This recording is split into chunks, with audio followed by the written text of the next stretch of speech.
కస్టేఫ్ అలీ అన్నాడు ఒక పెద్దాయన. కానీ ఇది మన అశోక్ నగర్లో ఉండే యూపీఎస్సీ స్టూడెంట్స్కి మాత్రం వర్తించదు. ఎందుకంటే కష్టంతో పాటు ఆవగింజంత అదృష్టం కూడా ఉండాలి. యూపీఎస్సీకి ఢిల్లీలోని కరోల్ బాగ్ ఎంత ఫేమసో, ఇక్కడ మన హైదరాబాద్లో అశోక్ నగర్ కూడా చాలా ఫేమస్.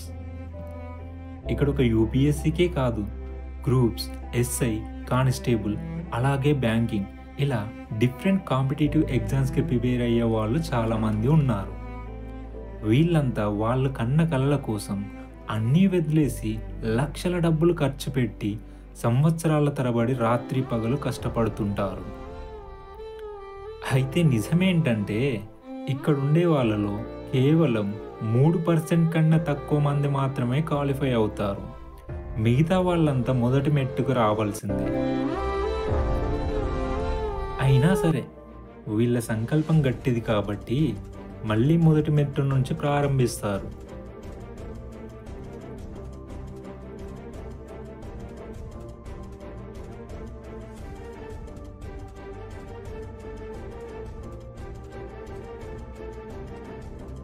అయితే ఈసారి వీళ్ళ పోరాటం కేవలం యూపీఎస్సీతో మాత్రమే కాదు.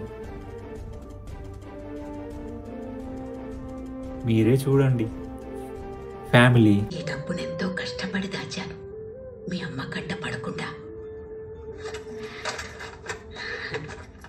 వెళ్ళు, ఖర్చుల గురించి దిగులు పడకు. పెద్ద పోలీస్ ఆఫీసర్ అయి తిరిగి రావాలి. కెరీర్ కంటే ఇంపార్టెంట్ ఏదీ కాదు. దానికి ఇవ్వాల్సిన ఇంపార్టెన్స్ దానికి ఇస్తే మనకి ఇవ్వాల్సిన ఇంపార్టెన్స్ ఆటోమేటిక్ అది మనకిస్తుంది అని తెలియదంటావా వాడికి? స్విగ్గీలో పెట్టిన ఆర్డర్ కృష్ణారావు ఇంట్లో కూర్చుంటే గంటలో రావడానికి. సక్సెస్ టైం పడుతుంది. I'm really sorry, Manoj. I was very rude to you that day. Thank you for being rude. ఈ ప్రేమకి నా దగ్గర టైం లేదు. ఇప్పుడు చదువు మీద ఫోకస్ చేయాలి. నాకు చాలా బాధ్యతలు ఉన్నాయి. ఫ్యామిలీ, ఫ్రెండ్స్, రిలేటివ్స్, సొసైటీ, ఇలా అన్నిటినీ ఎదుర్కోవాల్సి వస్తుంది. రేపటి కోసం వీళ్ళ పోరాటం అంతో ఇంతో కాదు. అదేంటో నెక్స్ట్ వీడియోలో చూద్దాం. So this is UPSC, not so easy. మందు సిగరెట్ తాగకండి, చదువు సంకనాగిపోద్ది.